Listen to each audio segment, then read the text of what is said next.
So guys, magluluto tayo ngayon ng kinamatisang manok. Ito, ginigisa ko na yung manok. Tapos, after, tatanggalin sa may palayo.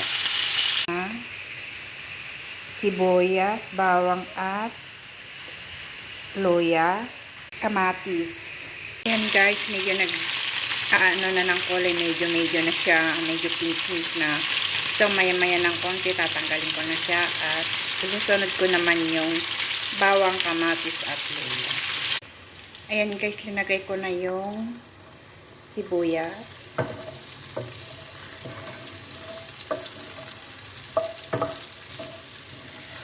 Sibuyas ang inuuna ko bago yung bawang. Palasa, pwede. Pero sa akin, ang nilalagay ko chicken nor. Kasi hindi ako mahilig sa patis. Yan, ano ko lang, halo-haloin ko lang siya ng konti. Hintayin ko siya magtubig-tubig bago ko ilagay yung manok. Ngayon, lalagyan ko siya ng takip para mas madaling magtubig. Ito guys, so, linagay ko na yung chicken nor. Natunaw na yata. Anyway, mamaya-maya ng konti, lalagay ko na yung manok. Kasi nagtubig-tubig na siya, oh, may tubig na.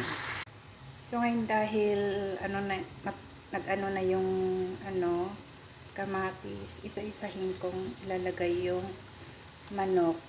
Ang ginawa ko pa lang pakpak ng manok para mas masarap. 1 kilo yan.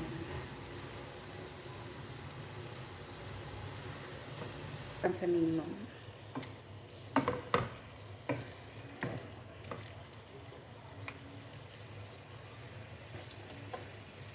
Ayan, medyo na okay na yung kamatis. So, lalagyan ko na siya ng tubig. Ganito karami yung nilalagay ko. 1.5 liter na ang tubig para maluto.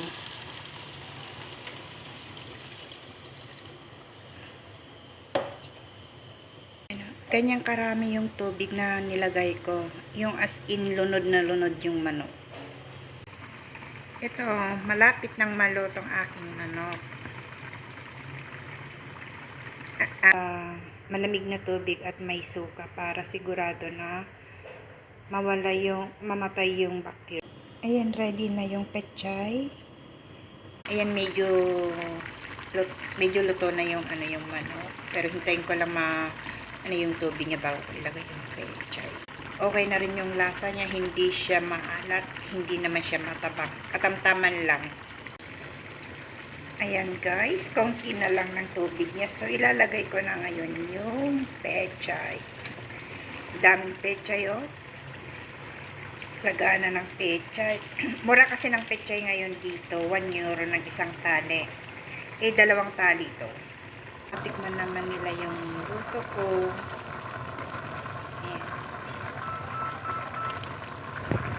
Ayan guys, ready na ang aking kinamatisang manok. Ito naman yung rice ko. Rice pala namin ni Amo. Kain na guys, ready na ang foods. Lunch na tayo. Sige guys, kain tayo. Try ko lang kung anong lasa niya.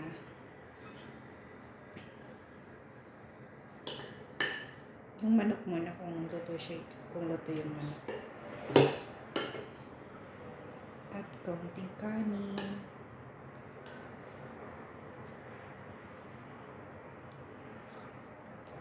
Yummy.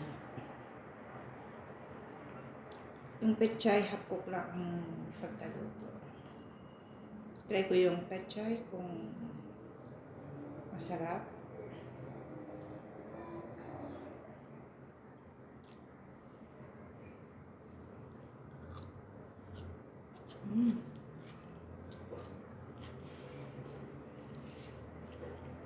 Tamang-tamang pagkaluto. Talagang half cook lang talaga. So, thank you guys. Have a blessed weekend.